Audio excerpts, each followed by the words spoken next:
Jaunaren bake eta ongia zurekin adiskide. Asko dugu ikasteko, Jesusen lehen orduko jarraitzaile haiekin.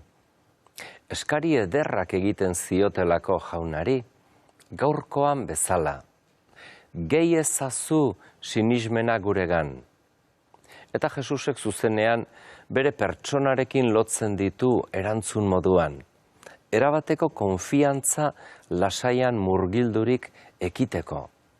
Zuek ere berdin, agindu zaizuen guztia egin eta gero esan, morroi gizarajo batzuk gara, egin behar genuena besterik ez dugu egin. Oso sinplea dugu beraz, fedea.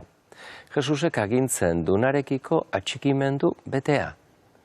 Eta zer esan, gure garai horietan, Elizak bide berriak urratzeko zorian dagoenean? Ez aldauka gure egoerak, San Juanen evangelioan adierazten den gaixoarekin zerikusirik? San Juanen 5. kapituluan uaxka edo piztina baten hartzean gaixo batek 38 urte etzanda dagoela adierazten du. Agian, Elizaren egoera nolabait islatzen du egoera horrek. Bizia aurrera doa, eta gizon hori bertan inork mugi ezinik, poto, ez atze, ez aurrera. Eta harridura sortzen duena, ez da soilik Jesus urreratzen zaiola, baizik eta galde modu zelebre xamarra egiten diola. Nahi duzu sendatu? Jakina, ustezko erantzuna dela, bai nahi dut. Baina normalago izaten da erantzutea nola ez. Naizenuke Eliza biziago bat, kristau elkarte sendoago bat, kristau presentzia profetikoagoa eta bar.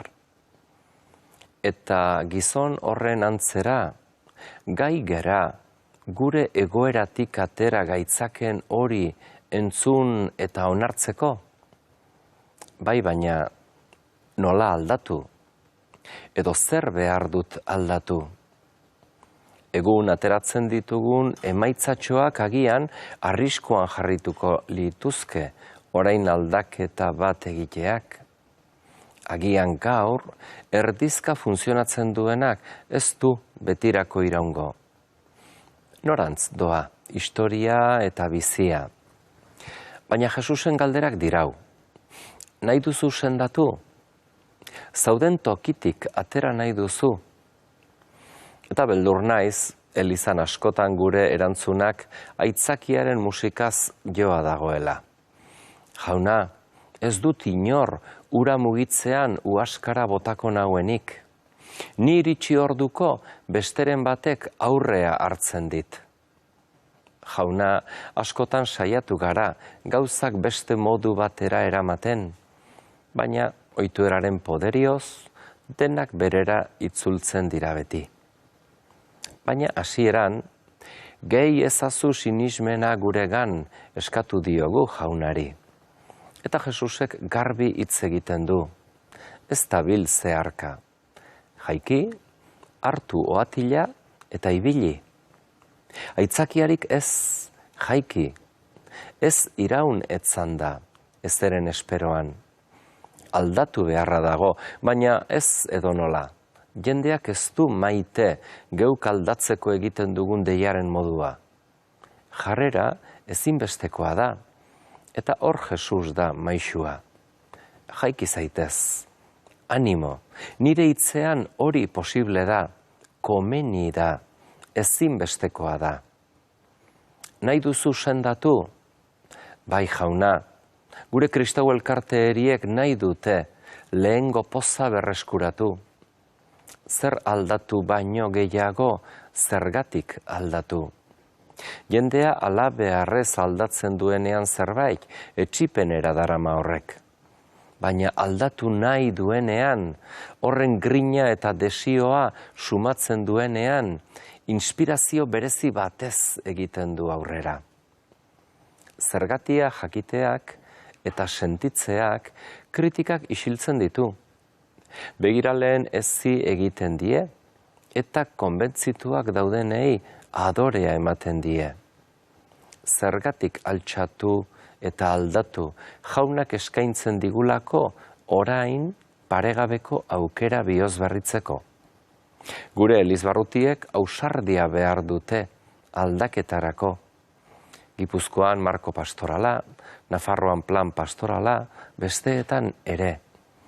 Baina ezinbestekoa dugu ausardia eta kemena.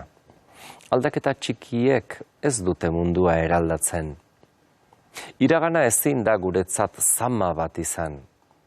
Hobe porrot egitea saiakeran, beldurraren poderioz ezer probatu gabe gelditzea baino. Ateratzeko deia egiten digu Frantzisko Aita Santuak. Eta Jainkoaren esaneko omen gara eliztarrok, senideok, nabaritu dadila. Jesusen izenean kementsu goazela historia honen sustatzaile izatera.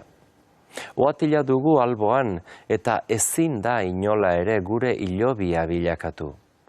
Asko dago egiteko eta ekiteko. Ez dugu aitzakiarik gure erosotasunean gehiago irauteko etzan da. Kexua agertzeak, kritikatzeak, etsipenean egoteak ez du ezertarako balio. Jaunak astintzen gaitu eta mugiarazten. Zure errua dena konpondu eta jaunak eman dizun karisma eta adoaia jokoan jarri, ez gorde. Jesusek aspaldian gurekiko amets bat dauka. Oinez dantzan irudikatzen gaitu eta harin seniderantz abia gaitezen nahi du. Jaiki, hartu atila eta ibili. Argatik senide, komeni zaizu, galdetzea, zein asmo, zein amets daramazun zeure baitan. Horixe behar du zure nahia izan, Jesusenarekin bat egiten duelako, eta hor zure bizitzak erabateko euskarria izanen duelako.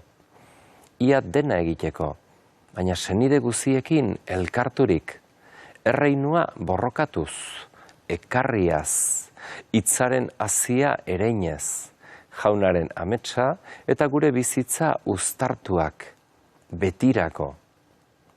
Igande eta aste bikain bat izan ezazula adiskide.